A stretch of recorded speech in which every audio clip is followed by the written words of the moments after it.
반도체 업종에 대해서 관심이 집중되고 있습니다. 시가총액 규모가 큰 부분도 있고요. 삼성전자가 모든 종목 중에서 가장 먼저 실적을 발표하기 때문에 삼성전자의 실적이 향후 다른 기업 실적의 시금석이 되기 때문에 그런 부분도 있습니다.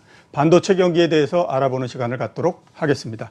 이주환 하나금융경영연구소 연구위원 나오셨습니다. 예, 안녕하세요. 안녕하십니까? 예. 최근에 반도체 업황과 관련해서 얘기들이 상당히 많습니다. 좋아졌다. 특히 또 이제 바닥에 도달했다. 이런 의견들이 굉장히 많은 그런 상황인데요. 업황 분석을 좀 부탁을 드릴까요? 저도 최근에 가장 많이 듣는 질문이 예. 바닥을 지난 것이냐 아니냐 부분인데요. 분기별로 따지기는 조금 너무 쇼텀이기 때문에 좀 판단에 어려운 오차 같은 것도 있어서 저 같은 경우는 좀 반기로 말씀드리는 게 조금 더 안전할 것 같은데 예. 일단은 2019년 하반기가 저는 바닥일 거라고 생각이 되고요. 예. 회복 단계에 들어선 것이 아니냐라는 조심스러운 기대들도 있긴 하지만 아마 이제 3분기 실적 곧 확인하시면 아시게 되겠지만 여전히 가격이 아직까지는 약세 쪽에 머물고 있고요. 물론 최근에 이제 보합을 가고 있긴 하지만 그래서 실적으로 보거나 여러 가지 수급 상황을 볼 때에는 하반기는 좀 저희들이 보수적으로 바라봐야 되는, 그래서 하반기 아마도 바닥을 확인하는 시점으로 보고요. 아마 내년이 되면은 많은 분들 기대하시는 것처럼 가격이 올해와 같은 폭락은 더 이상 없을 것으로 생각이 되기 때문에 그 얘기는 가격의 급락은 이제 올해 어느 정도 마무리가 된다고 저는 보고 있거든요. 그래서 그 다음에 가격 일정 하락 상승 반복하겠지만 그거는 노멀하게 사이클상 항상 존재했던 정도의 오차 한계 내에서 범위가 일정하게 유지될 거라고 생각이 되기 때문에 그렇겠죠. 어쨌든 일반적으로 저희들 반도체 가격은 일정 부분은 하락하도록 돼 있는 시장이기 때문에 소폭 하락하게 되면 기업의 영업이익과 매출은 증가하도록 되어 있습니다. 시장이 계속 성장하고 있기 때문이죠. 그래서 일단 올 하반기까지는 바닥을 확인하는 정도로 생각하시는 게 맞을 것 같습니다. 예, 그러니까 바닥을 하반기에는 어느 정도 이제 그 확인을 하는 거고, 바닥을 확인했다고 해서 곧바로 이제 V자 형태로 쭉 이렇게 올라가거나 이러지는 못하고. 그거는 일단 수요가 좀 받쳐 가능할 수도 있는데 그렇죠. 지금 사실은 수급 상황이 그렇게 좋은 상황은 아닌 것 같아서 그래서 그런 부분들을 우리가 감안했을 때는 그렇게 보기는 어렵고, 언제쯤 위로 올라가는 국면 이런 것들을 기대할 수 있을까요? 그러니까 방향성을 보면 일단 제가 하반기를 바닥 다지기라고 생각을 하고 있기 때문에 내년 상반기가 되면 어쨌든 회복이라는 표현들 저희가 쓰는 것이 자연스러워질 것 같긴 하고요. 근데 제가 우려하는 것들은 가격만 놓고 보면은 분명히 가격 조정은 올해 안에 끝날 거라고 생각을 하고 있어요. 이미 거의 대부분 바닥권에 와 있고 추가적인 급락 가능성이 조금 더 하락할 것 같긴 해요. 4분기로 가면서. 근데 저희들이 상반기에 있었던 것 같은 그 정도 수준은 아니기 때문에 가격 하락에 대한 우리의 불안감은 조금 없어지는데, 문제는 최근에 국내 반도체 제조업의 재고 수준이 상당히 높은 수준에 있어요. 물론 저희들이 7월 달에 일본의 수출 제재 영향으로 약간 수요를 담당하는 기업들에서 약간 먼저 사재기식으로 일부 선주문한 것들이 있어서 7월 이후에 조금 재고가 낮아지긴 했을 텐데 여전히 저희들이 분기 단위로 보면은 과거에 비하면 높은 수준에 있거든요. 그 얘기는 수요가 조금 회복된다 하더라도 재고를 소진하는 동안에는 저희들 급격한 가격 강세라든지 기업 실적에 미치는 영향은 제한적일 것 같다라는 것을 말씀드리겠습니다. 좀 전에 그래프가 나왔는데 그래서 한번 여쭤보고 싶은 부분들이, 가격이 지금 D램의 가격이 어떻게 돼 있는지 하는 부분들을 한번 좀 설명을 해주셨으면 싶습니다. 지금 저희들이 가격을 볼 때는 스팟 프라이스라고 해서 현물 가격이 있고 그다음에 저희들이 컨트랙트 프라이스라고 해서 고정 거래 가격 두 가지로 보고 있는데, 일단 스팟 프라이스를 보면은 D램 같은 경우 7월, 8월에 일시적으로 상승을 했었습니다. 그런데 9월 최근 가격을 보니까 다시 하락을 했었고요. 그다음에 저희들이 컨트랙트 프라이스 같은 경우는 낸드는 소폭 상승한 후에 지금 유지가 되고 있고 D램 같은 경우는 아직까지는 상승 쪽은 없지만 더 이상 하락을 하지 않는 것으로 보고 있어서 그래서 거의 바닥권에 진입한 것은 맞다고 생각이 되고 있습니다. 그 그래프만 보면 낸드나 그다음에 D램 모두 다가 현재는 아무튼 바닥에 더 이상 가격이 떨어지거나 이러지 않는 형태가 됐다, 이렇게 이제 보이네요. 삼성전자 이익이 발표될 것 같으니까 3분기 잠정 실적 어떤지 어떻게 지금 예상을 하고 계신지 한번 말씀해 주셨으면 싶습니다. 사실 잠정 실적 발표할 때는 저희들 부문별 실적 발표 안 하고 총액으로만 발표를 하기 때문에 저희들이 사실 그것만 가지고 반도체가 어느 정도였을지 짐작을 하는 수밖에 없는데요. 시장에서는 저희들이 일단 총액으로 7조 원이 넘을지 안 넘을지가 많은 관심들 갖고 계시는데 저는 개인적으로 7조 원보단 7.2조 원을 기준으로 해서 상향이냐 하향이냐를 가지고 판단하고 싶은 생각이 있고요. 7.2조 원이요? 7.2조 원. 왜 그 이유는 일단 저희들이 디스플레이나 모바일 쪽, 휴대폰 쪽은 2분기보다는 소폭 영업이 증가할 것으로 저도 보고 있고 대부분 전문가들 보고 있고요. 결국에는 반도체 3분기 실적이 2분기보다 증가는 할 텐데 그 증가 폭에 따라서 지금이 아직까지 다운턴인지 아니면 이제 가격 효과를 벗어버리고 노멀한 사이클 턴으로 온 건지를 판단을 할 수 있는 기준이 되는데 보통 저희들이 통상적으로 3분기는 성수기이기 때문에 2분기보다는 항상 실적이 좋습니다. 근데 저희들이 급격한 가격의 급등락이 있지 않은, 즉 사이클상 변곡점이 있지 않은 시점에서 대충 3분기와 2분기 사이에 영업이익 증가 폭이 반도체 부분이 약 20% 정도 되는 것 같더라고요. 그 얘기는 2분기보다 3분기 반도체 부분 영업이익이 20%가 넘으면 호황 국면으로 진입했다 볼 수 있는 것이고 상승 증가했지만 20% 아래쪽이라면 아직까지도 다운턴이 지속되고 있다고 이제 사이클상 저는 판단하고 있는데 그래서 디스플레이하고 모바일 쪽이 소폭 증가한다고 생각하면 반도체가 20% 증가하는 그 마지노선을 계산해 보면 약 7.2조 원 정도가 나오게 돼요. 그래서 아마 총액 7.2조 원이 조금 못 미치면 반도체는 아직까지는 보수적으로 봐야 되는 시장이라고 저는 생각하고 있습니다. 7조 2천억 원을 달성을 하느냐 못하느냐 이 부분들에 따라서 앞으로 반도체 경기 이 부분을 우리가 판단을 좀 해볼 수 있다 이런 말씀을 해주신 것 같고요. 그 다음에 몇 가지 그 이슈되는 부분들을 묶어서 한번 질문을 좀 드리도록 하겠습니다. 7월 달에 아시는 것처럼 일본이 반도체 소재 부품 세계에 대해서 수출을 아무튼 규제하는 형태로서 가지 않았습니까? 그 당시까지만 해도 굉장히 관심이 많았었는데 최근에는 이제 그런 부분들이 관심이 좀 약해진 것 같고요. 중간중간에 보면 또 어떤 거는 허가해 줬다라는 얘기도 있고 뭐 이런 형태인데 그 불화수소에 대해서는 아직까지도 수출이 허가되지 않았다라고 지금 저희가 파악을 하고 있는 상태거든요. 지금 한 3개월 정도 규제가 시작되고 3개월 정도 시간이 지났는데 현재까지 사항이 어떻고 앞으로 어떻게 될지 그런 부분 전망을 한번 진단해 주셨으면 싶습니다.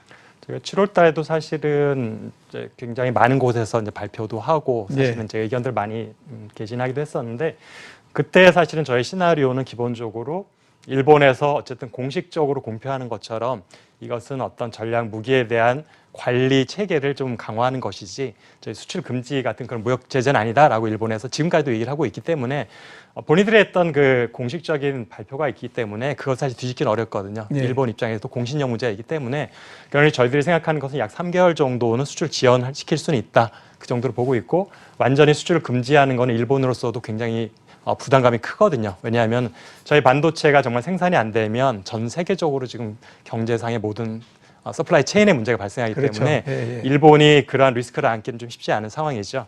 그렇게 보면은 지금 사실 품목들이 8월부터 조금씩 저희들 수출 허가 나기 시작했고 사실 3개월이 되기 전에 이미 일본 품목들은 이미 수출 허가 된 것으로 보아서 이제 3개월이 풀 차게 되는 게 이제 10월 중순 하순 들어가고 이제 11월 되게 되면 대부분의 품목들이 일단은 7월 초에 저희들이 허가 신청 요청됐던 것들은 이제 선적이 될 것으로 보고 있고요.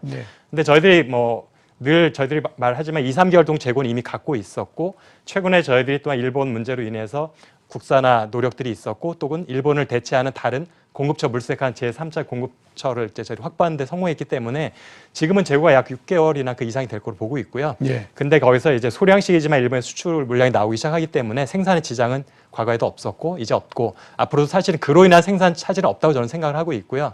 지금 그럼에도 불구하고 왜 수출이 그럼 30% 감소를 하고 있는지 실적이 여전히 좋지 않은지 이 부분은 사실은 수급 문제에 대한 반도체 가격 하락에 대한 영향이 거의 주도적인 것이라 보고 있고 사실 일본의 수출 제재로 인한 직접적인 영향은 없고 심리적으로만 좀 저희들 영향을 미쳤다고 저는 생각을 하고 있습니다. 그 재고 말씀을 하셨기 때문에 좀 여쭤봐야 될 것 같은데 당초에 그 일본하고 그 무역분 그 제재가 일본의 무역 제재가 시작됐을 때만 하더라도 그 재고에 대한 부분 이 부분들이 상당히 좀 관심이 많았었어요. 근데 지금 파악을 해보면 삼성전자는 올해 말까지 쓸 수 있는 재고를 확보했다라는 얘기도 있고 뭐 그런 상태인데 이런 소재 부분 이런 것들을 포함해서 삼성전자 특히 우리나라 반도체 기업들이 정말로 어느 정도의 재고를 확보한 건지 하는 부분들이 우리가 궁금할 수밖에 없거든요. 사실 한 기업의 특정 물질의 재고를 외부인들이 알 수 있는 방법은 없고요. 그렇겠죠. 사실은 삼성, 하이닉스 근무한 분들조차도 그 재고를 관리하는 몇몇 그 실무자들 제외하고는 알 수 없는 상황이라 생각이 되는데 지금까지 생산 차질이 전혀 발생하지 않았고 오히려 생산 물량은 좀 조금씩 증가하는 양상을 보였기 때문에 어떤 저희들 일본산 소재로 인해서 생산 차질은 없다라는 것을 저희들이 수치로 확인할 수 있고요.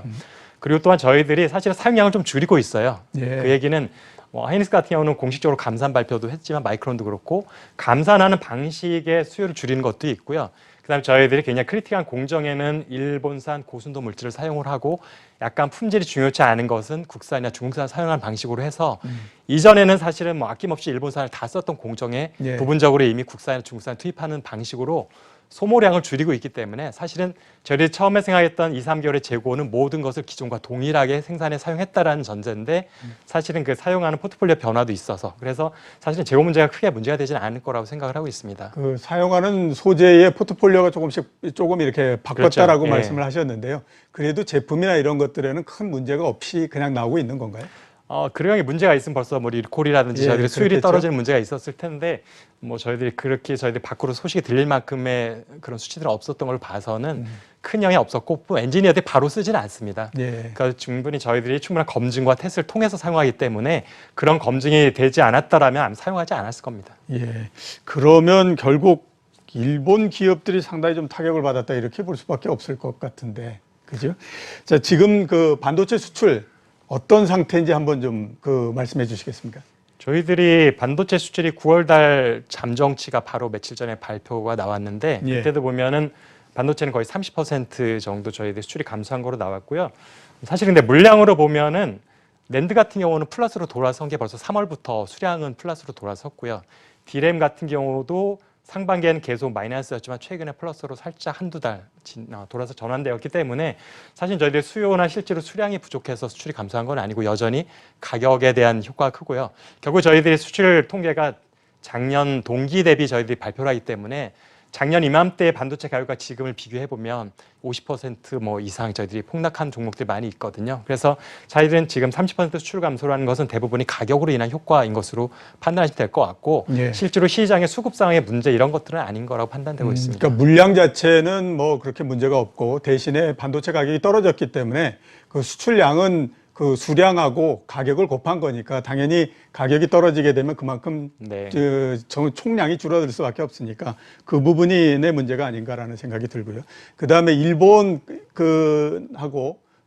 무역 제재가 시작될 때까지만 하더라도 이 부분들이 굉장히 수출에다 영향을 많이 줄 거다라고 이제 그 예상들을 많이 했었거든요. 일본 수출 규제가 반도체 지금 한 3개월, 4개월 정도 지났으니까 거기에 어떤 영향을 미쳤는지 한번 좀 우리가 알 수 있을까요?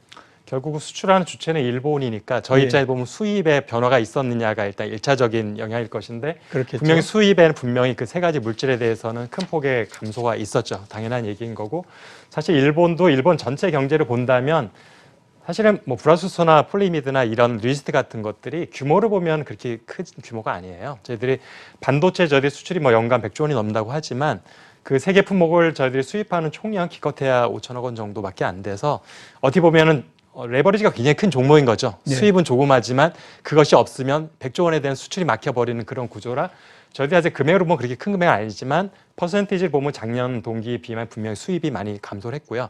반면에 수출 같은 경우는 방금 말씀드린 가격 효과로 인한 것을 제외하면은 그다지 큰 영향을 받고 있지 않다. 물론 연초에는 저희들이 지금 가동률도 굉장히 하락했었고 일시적으로 그런 문제들이 있어서 수량도 사실 D램 같은 경우는 많이 감소를 했었습니다. 하지만 최근에 그런 것들은 다 이미 복구가 된 상황이고요. 그래서 지금 일본 제재로 인해서 우리의 수출에 미치는 영향은 거의 미미한 수준이라고 생각하고 있습니다. 그 제재, 일본하고의 무역 제재, 일본의 무역 제재 이 부분이 시작됐을 때까지만 하더라도 가장 많이 나왔던 단어가 뭐냐면 다변화였습니다. 그죠? 소재나 이런 것들을 일본에 전적으로 의존한다는 것이 얼마나 위험한 것인가라는 것 때문에 국내의 기업들도 개발을 해야 되고 뿐만 아니라 해외에 있는 다른 기업들까지도 이 그 서플라이 체인으로서 개발을 해야 된다. 이런 것들이 이제 굉장히 많이 얘기가 나왔거든요. 지금 그 부분에서는 일정하게 어느 정도의 진전이 있는 상태인 건가요? 기업도 정부도 사실은 주요 소재 국산화에 대해서는 지금 굉장히 적극적으로 공격적으로 진행을 하고 있는 것으로 판단하고 있고요. 물론 저희들이 어떤 소재, 특히 고순도 제품 같은 경우는 단기간에 저희들이 모든 걸 국산화하고 분명히 한계가 있습니다. 그럼에도 불구하고 저희들이 일단은 쉽게 국산 가능한 품목부터 일단 많은 결과들이 결실이 맺히고 있는 것 같고요. 근데 저희들이 어떤 국산화 다변화하는 거 굉장히 중요하긴 한데 저는 사실 그러면은 100% 국산화를 하는 것이 맞는지 이런 부분에서 많은 질문들을 제가 많이 받고 있거든요. 예. 그래서 저희가 사실은 그런 곳에 말을 할 때는 20% 룰에 대해서 좀 제 의견을 말씀을 드리고 있는데 20% 룰이요? 사실은 어떤 곳에서 100% 하는 곳은 없지만 어쨌든 특정 국가일 수도 있고 특정 기업일 수도 있지만 그곳에 대한 저희들이 소재 의존도가 20%가 넘으면 분명히 리스크가 크다라고 생각을 하는 것이 왜냐하면 반도체도 그렇고 다른 시장도 그렇지만 특정 기업의 시장 점유율이 20%가 넘는 순간부터 독점적인 지위를 갖게 되어서요. 예. 그래서 가격이라든지 여러 가지 수급 상황에 분명히 큰 영향을 미칠 수 있는 권한을 갖게 됩니다. 파워가 생기는 것이고 저희들이 또한 최근에 법 개정이 되긴 했지만 저희들이 지주사 자회사 요건이 상장 기업은 지분율 20% 이상 확보거든요. 그 얘기는 정부에서 판단했을 때에도 저희들이 지분을 20% 확보를 하게 되면 거의 주인의 역할을 할 수 있다고 판단을 하는 거거든요. 간접적으로. 네. 그래서 어떤 기업에 거꾸로 20% 이상을 의존을 한다는 얘기는 상대방의 우리에 대한 생존 여탈권을 준다는 의미가 되기 때문에 20% 이상을 특정 국가나 특정 기업에 의존하는 건 굉장히 위험하다. 예, 여기까지 그렇죠. 저희들이 거의 50%, 80%를 일본에 의존하고 있었던 것이 사실은 문제가 되는데 과거에는 그런 문제가 심각하게 정말 발생할까에 대해서 그리 의심을 하질 않았기 때문에 위험한 상황임에도 불구하고 끌고 왔던 것 같고 이제 저희들이 그런 리스크에 대해 충분히 인식을 했기 때문에 100% 국산화할 필요는 없지만 분산시켜서 한 국가나 한 기업에 대한 의존도를 20% 밑으로 낮추는 것은 분명히 필요하다라고 말씀드리겠습니다. 네, 이번을 겪으면서 아무튼 한 바구니에다가 결혼을 담는다라고 하는 것이 얼마나 이게 위험한 일인가 하는 것들을 아마 깨달은 것 같고, 근데 아직까지 한 3개월, 4개월 정도밖에 안 지났기 때문에 그런 포트폴리오의 구조 자체를 전체적으로 바꿀 만한 시간은 아직 아니니까 그 부분들은 시간을 좀 지나가면서 계속 봐야 되는 부분이 아닌가라는 생각이 많이 듭니다. 또 하나 제가 여쭤보고 싶은 부분이 뭐냐면 경쟁, 그 다음에 또 신규 참여 이런 부분들의 문제인데요.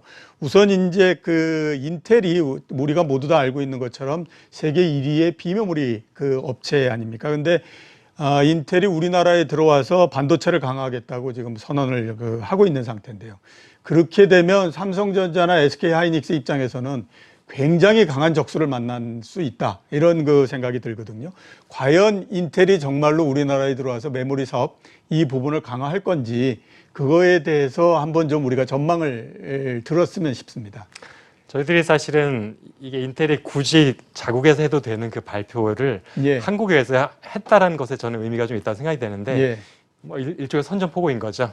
사실은 인텔이 그동안 D램은 직접 만들지는 않았지만 낸드는 직접 생산해 왔습니다. 꾸준히.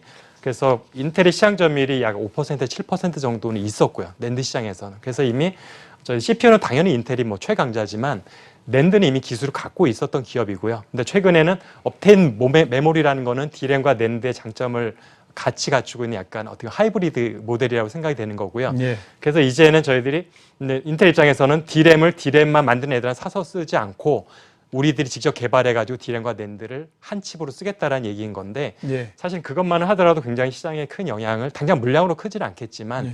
어쨌든 직접 하겠다라는 것은 언젠가는 그 시장에 대해서 큰 지각병도 있을 거라는 것을 예고하는 것이고요. 근데 사실은 메모리를 직접 하겠다는 것이 메모리 시장에 대해서 조금 시장을 뺏겠다라는 의미 이상의 더 큰 의미가 있다고 저는 생각이 되거든요. 어떤 의미인가요? 제가 볼 때는 지금 당장 1, 2년 이내 그런 일이 벌어지진 않겠지만 지금 모바일 같은 경우는 AP칩과 통신칩이 따로 있던 것들을 원칩으로 가고 있지 않습니까? 그다음에 이전에는 낸드 따로 있었던 것들이 지금 eMMC라고 해가지고 다 하나 단일 칩으로 지금 왜냐하면 소형화 시켜야 되고 그다음 저희들이 작아지면서 또한 저희들이 전력 소모를 낮춰야 되는 것들이 모바일 시대의 어떤 관건이기 때문에 그래서 사실은 모바일 쪽에서 먼저 그런 원칩이 이루어지고 있는데 이제는 서버라든지 일반 PC에서도 사실은 이제 그런 문제들이 제기되기 시작하는 거죠. 그러다 보면은 지금은 CPU 따로 만들어서 보드에 끼우고 낸드 SSD 따로 사다 끼우고 예. D램 따로 사다 끼우는데 어떻게 보면 굉장히 비효율적인 그렇죠. 거예요. 예, 그거를 예, 예. 한 칩에 모든 걸 작동할 수 있다라면 굉장히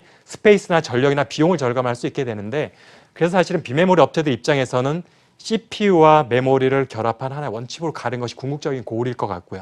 그렇게 본다면 그래서 지금 메모리에 대한 기술력을 조금씩 쌓아가는 입장이 되는데 그렇게 되면 이제 나중에는 메모리 업체들이 비메모리를 또 하지 않을 수 없게 되는 상황이 되거든요.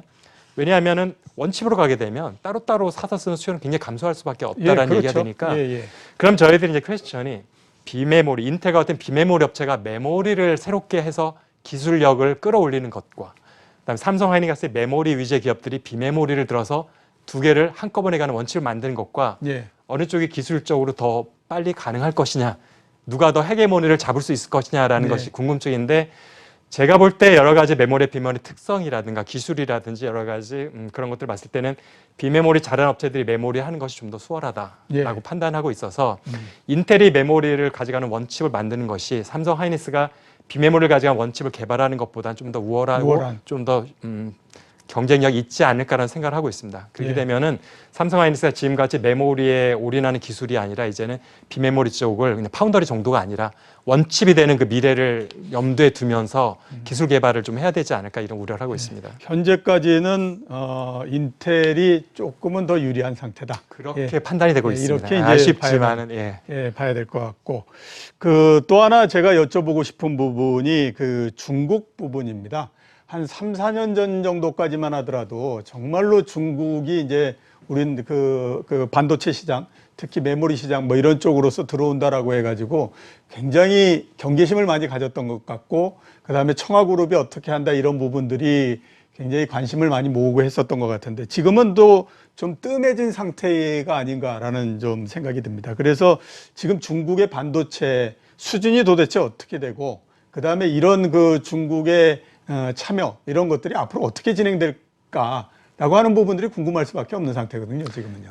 중국 정부가 반도체 굴기를 내세워서 이제 10년까지 플랜을 발표한 게 2015년이거든요.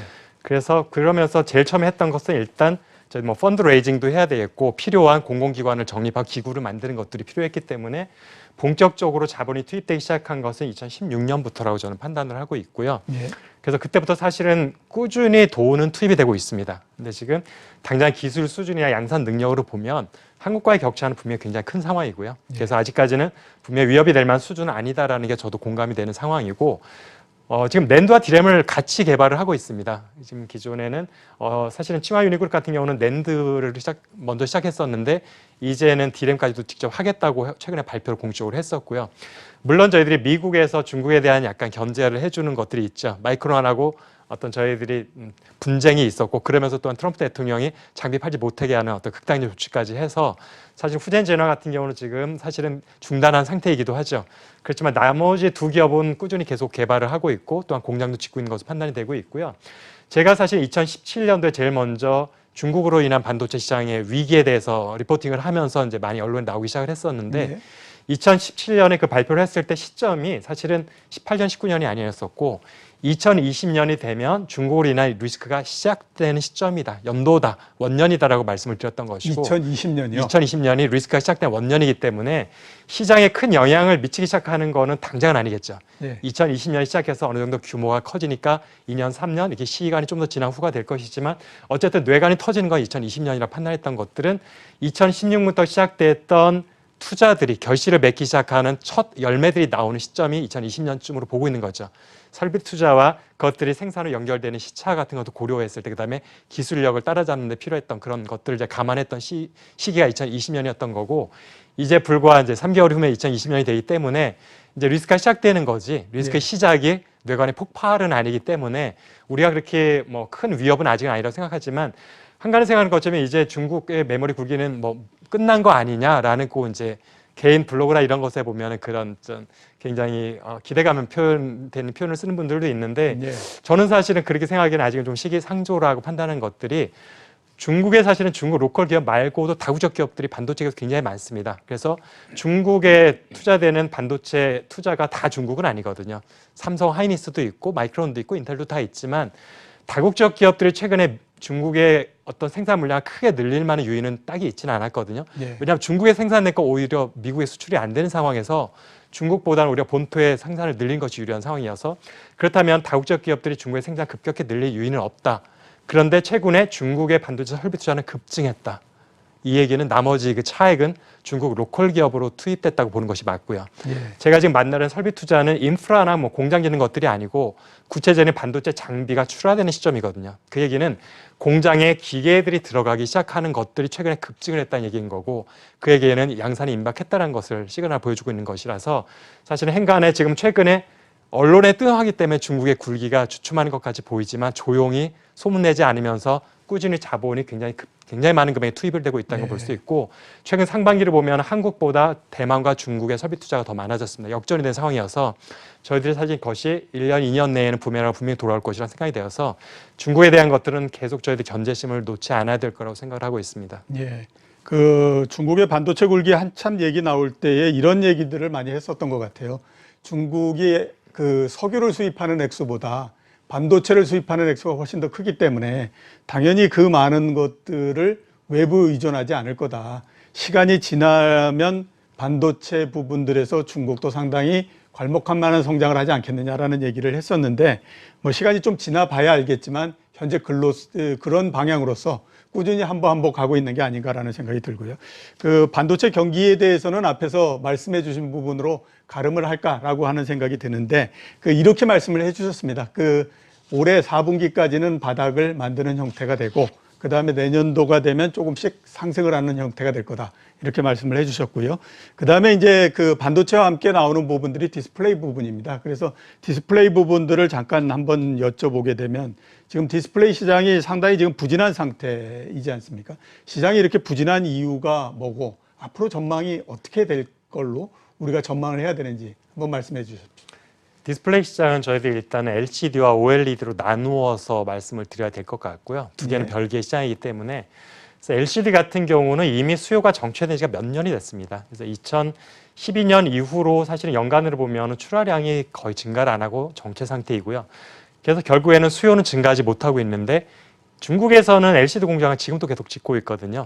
물론 한국 기업들은 이미 2, 3년 전부터 LCD 신규 투자를 완전히 중단을 했죠. 중단했고 오히려 기존에 있던 LCD 공장마저도 OLED 공장으로 전환하고 있어서 우리는 생산 캐파를 줄이고 있는데 중국은 여전히 최근까지도 LCD 공장을 신증설을 하고 있어서 결국은 수요는 정체되어 있는데 총 생산 캐파는 계속 증가를 하고 있습니다. 그러니까 가격이 하락으로 갈 수밖에 없고요. 그렇죠. 지금 약 2년 넘게 가격이 추세적으로 계속 하락하고 있는 상황에서 결국에는 수익성이 좋아질 수 있는 상황이 아니고 그래서 결국에는 올 1분기에 상분기에 LCD 업체들은 다 적자를 기록을 했던 것이고요. 심지어는 뭐 LG 같은 경우는 아직까지도 LCD 비중도 높고 기술력도 있기 때문에 적자를 그렇게 쉽게 보는 기업은 아닌데 적자를 봤다는 얘기는 그만큼 가격의 하락폭이 컸다는 것을 제가 발견할 수 있을 것 같고 사실은 삼성 같은 경우는 이미 LCD는 이전에 거의 접은 산업이어서 OLED 위주이기 때문에 LCD로는 뭐 타격도 그렇게 크지는 않을 것 같고요. 그래서 결국에는 OLED를 말씀을 드리면 삼성 같은 경우는 OLED의 매출 비중이 이미 거의 90% 가까이 되고 있어서 결국에 OLED 가격이나 어떤 수요가 가장 중요한데 사실 OLED도 삼성 같은 경우는 TV용 OLED 패널은 거의 생산을 안 하고 있지 않습니까? 결국 그렇죠. 모바일이나 중소형 제품인데 결국은 스마트폰이 되겠죠.